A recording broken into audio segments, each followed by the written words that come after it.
Hello everyone. आज हम Kisan PG college के बीए 5th सेमेस्टर के स्टूडेंट्स मेडिवल हिस्ट्री डिपार्टमेंट के HOD professor doctor Tabrez Anees द्वारा ऑर्गेनाइज थारू जनजाति के सामाजिक, आर्थिक एवं सांस्कृतिक जीवन के अध्ययन के लिए एक एजुकेशनल ट्रिप पर जा रहे हैं।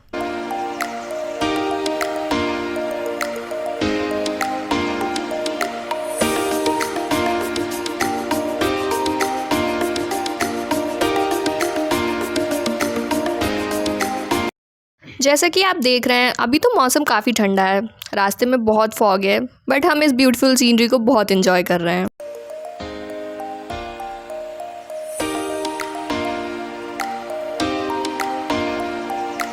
अब आप देख सकते हैं हम धीरे धीरे जंगलों की तरफ बढ़ रहे हैं और ये काफ़ी एक्साइटिंग है। अगर हम लकी हुए तो शायद कुछ जानवर भी दिख जाए।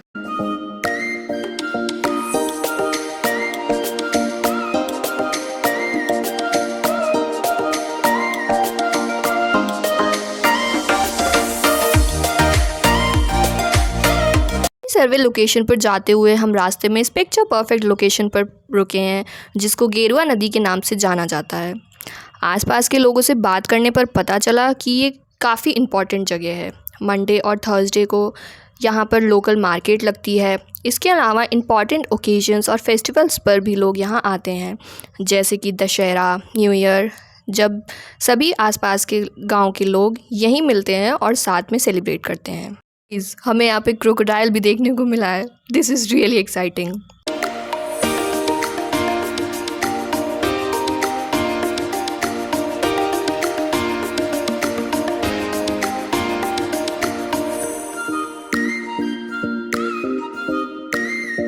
सो फाइनली इस 3 आवर लॉन्ग राइड के बाद हम अपनी सर्वे लोकेशन पर पहुँच चुके हैं और सभी स्टूडेंट्स अलग अलग ग्रुप्स में सर्वे स्टडी के लिए निकल रहे हैं।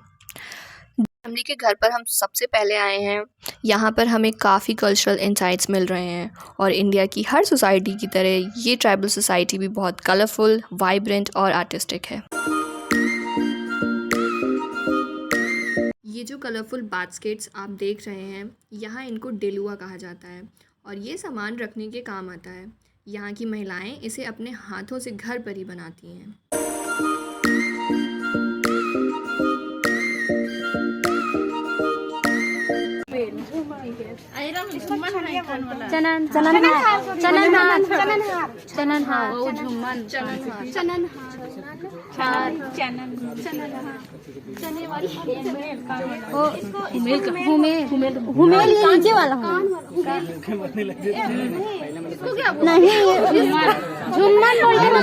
ये झूमर मुझे भी पता है। झूमर से झूमर और ये क्या? अब हम थारुओं का पारंपरिक डांस दिखाते हैं, जहां लड़कियां नृत्य करती हैं और लड़के ढोल बजाते हैं।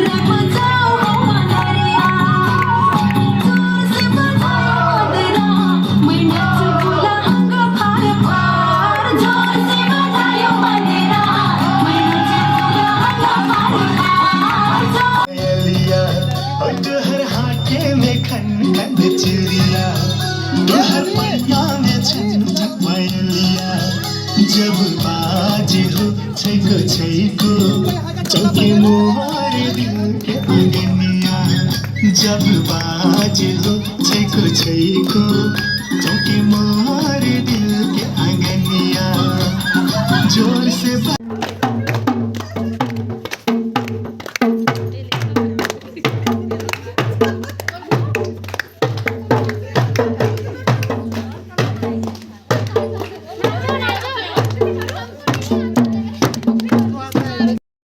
गांव की स्टडी करने पर हम देख रहे हैं कि यहाँ मकान कच्चे और पक्के दोनों ही तरह के हैं। हालांकि अभी घरों में जंगल से बीन के लाई गई लकड़ियों का प्रयोग मुख्यतः हो रहा है, परंतु कुछ घरों में हमने बिजली के मीटर और सोलर पैनल भी देखे हैं। इसके अलावा न्यू रोड्स के कंस्ट्रक्शन भी हो रहे हैं, जिससे हमें ये पता चल रहा है कि थारू सोसाइटी विकासशील स्थिति में है।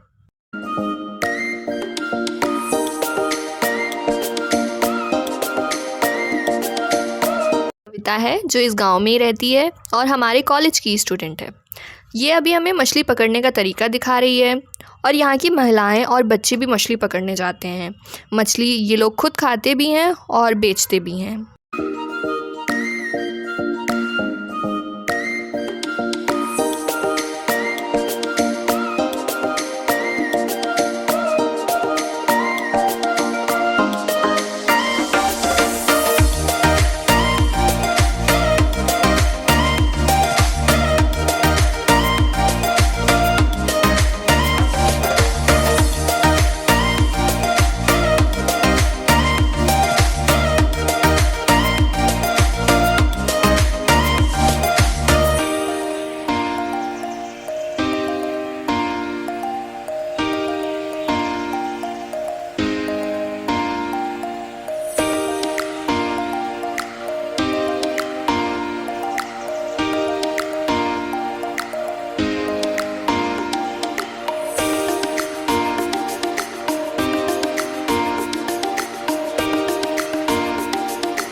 गाइस, इसको हम डेहरी कहते हैं, जिसमें अनाज रखा जाता है। जो इनसे थोड़े छोटे होते हैं उसे जबरा और कुठली कहते हैं, और गांव के लोग इसे मिट्टी से अपने हाथों से ही बनाते हैं। तो हम आ गए हैं इस गांव की प्राइमरी स्कूल में, तो चलिए मिलते हैं बच्चों से। हम लोग बहराइच से हैं, केडीसी से। तुम लोग पढ़ के वहाँ आओगे ना? आओगे ना पक्का? मेहनत से पढ़ाई करो, फिर वहाँ पे आओ, ठीक है? वहाँ पे हम मिलेंगे तुमको, ठीक है? फिर मुझे बताना सर, आप एक बार जब हम जब 7 और 8 में थे तो एक बार आप हमारे पास आए थे, ठीक है? जल्दी से अच्छे से पढ़ो, 4 साल का टाइम है, इंटर करके सब लोग।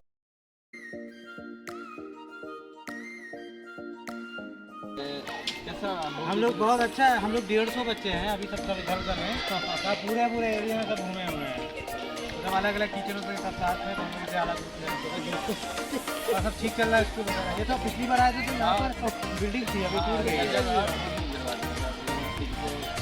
बच्चे आ रहे हैं। हाँ, बच्चे। तुम नाम कौन सा? नहीं से ही बता कि हमारा नाम का है, और ये तो बताना तो नेपाली में अपन। तुम नाम कौन सा? इनका नाम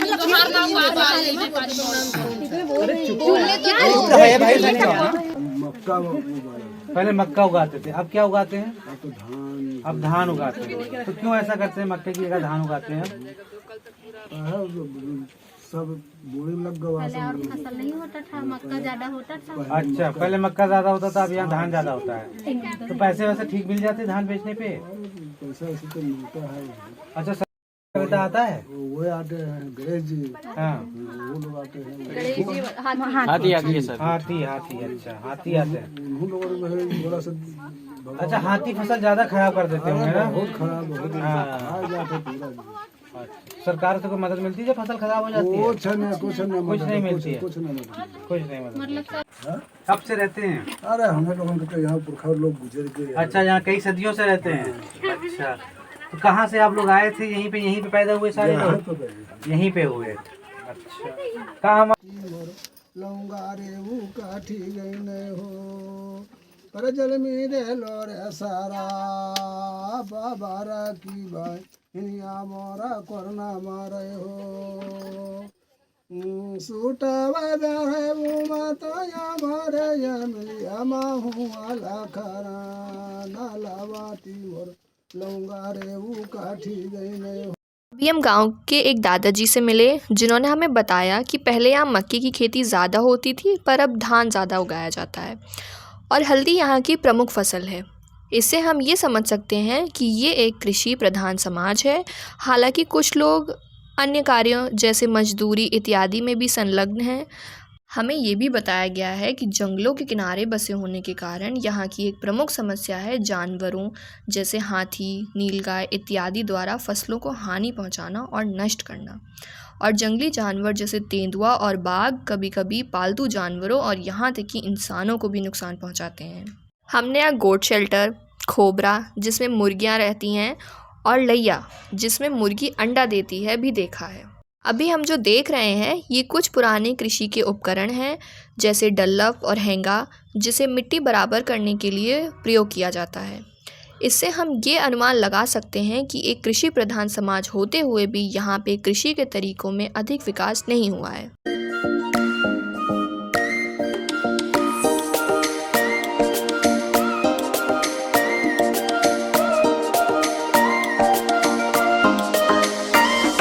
गांव का अध्ययन करते हुए हमें यहाँ की कुछ औषधियों और जड़ी बूटियों के बारे में भी पता चला है, जैसे कि पीला फूला, जिसके उपयोग से मुंह के छालों का इलाज किया जाता है। इसी प्रकार की अन्य जड़ी बूटियों से छोटी मोटी बीमारियों का इलाज यहाँ के लोग खुद ही कर लेते हैं। धार्मिकता यहाँ के लोगों के जीवन का एक महत्वपूर्ण हिस्सा है। इनके देवता हमारे भगवान से अलग हैं और इनकी पूजा पद्धति भी हमसे भिन्न है। इनके देवता मिट्टी के ही बने होते हैं, पर उनका स्वरूप अलग है। ये मूर्ति जो अभी आपने देखी है, यही इस जनजाति के देवता हैं।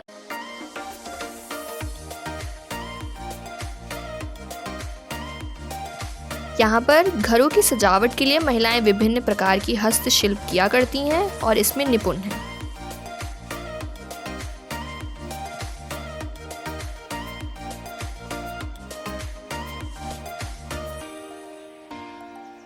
गांव के लोगों से बात करने पर हमें पता चला है कि थारुओं का सबसे प्रमुख त्यौहार है दशहरा, जिसमें यहाँ के लोग अपने देवता की पूजा करते हैं और चावल के आटे की मिठाई, जिसको ढीकरी कहते हैं, बनाते हैं और उनको भोग लगाते हैं।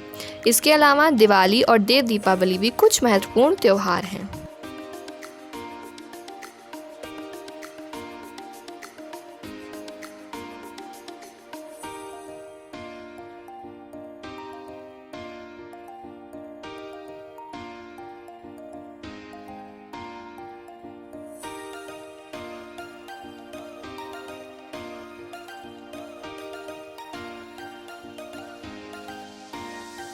तो अब हमारी ये स्टडी और सर्वे कंप्लीट हो गया है। ये टूर हमारे लिए बहुत ही इन्फॉर्मेटिव रहा है। थैंक्स टू आवर प्रोफेसर कि हमें ये एक्सपीरियंस मिला। यहाँ आके हमें एक कम्प्लीटली डिफरेंट सोसाइटी की लाइफस्टाइल के हर एस्पेक्ट्स को स्टडी और एनालाइज करने का चांस मिला। सिटी लाइफ से काफ़ी दूर होते हुए भी यहाँ की सोशल लाइफ काफ़ी कुछ हमारी तरह ही है। फेस्टिविटीज़ और ओकेजन्स एक इम्पॉर्टेंट मोड ऑफ एंटरटेनमेंट है और इंटीग्रल पार्ट है सोशल लाइफ का। कल्चरली ये ट्राइबल सोसाइटी बहुत ही यूनिक और वाइब्रेंट है और इंडिया की डाइवर्सिटी को रिप्रेजेंट करती है। इकोनॉमिक एस्पेक्ट्स में ये सोसाइटी अभी बैकवर्ड है, बट प्रॉपर डेवलपमेंटल प्रोजेक्ट्स की हेल्प से ये डेवलपमेंट की तरह बढ़ रही है।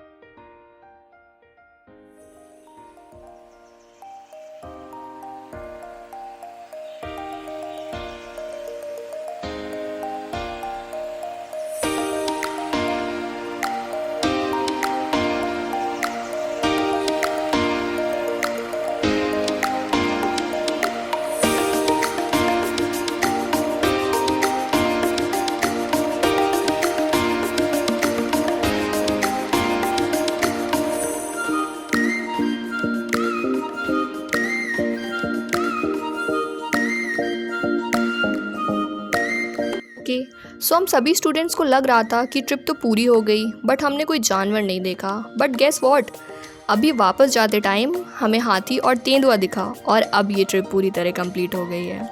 सो फ्रेंड्स, एट लास्ट हमारी ट्रिप काफ़ी इवेंटफुल और कम्प्लीटली सक्सेसफुल रही। हमने इस ट्रिप पर बहुत कुछ सीखा and finally we are going back to pavilion. Bye bye.